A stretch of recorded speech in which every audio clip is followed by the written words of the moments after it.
Fala galera, eu essa semana agora aqui, há umas semanas atrás, eu percebi que a minha Titan tá com uma zoada anormal.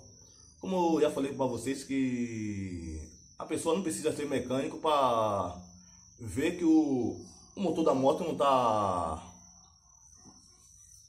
contando normal, viu? Eu falei com um colega, já ele me disse que a vida fica colocando defeito na moto.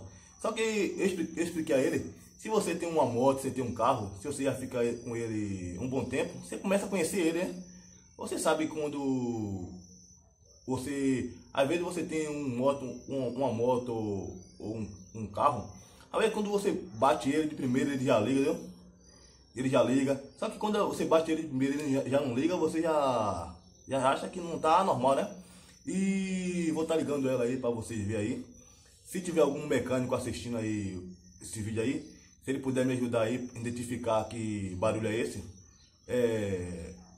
Na minha opinião, eu acho que ela tá batendo biela.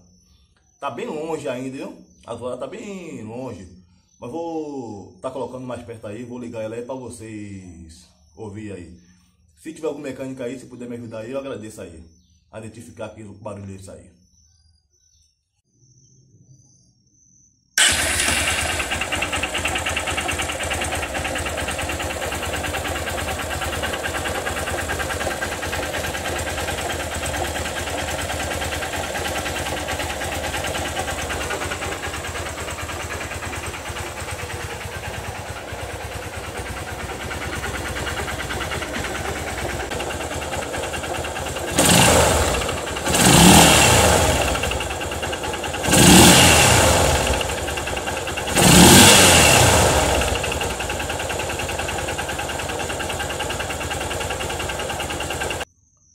Fala aí para ver se é normal ou se tem algum barulho estranho nela aí, galera. Se vocês puderem me ajudar aí, ó, identificar que barulho é esse.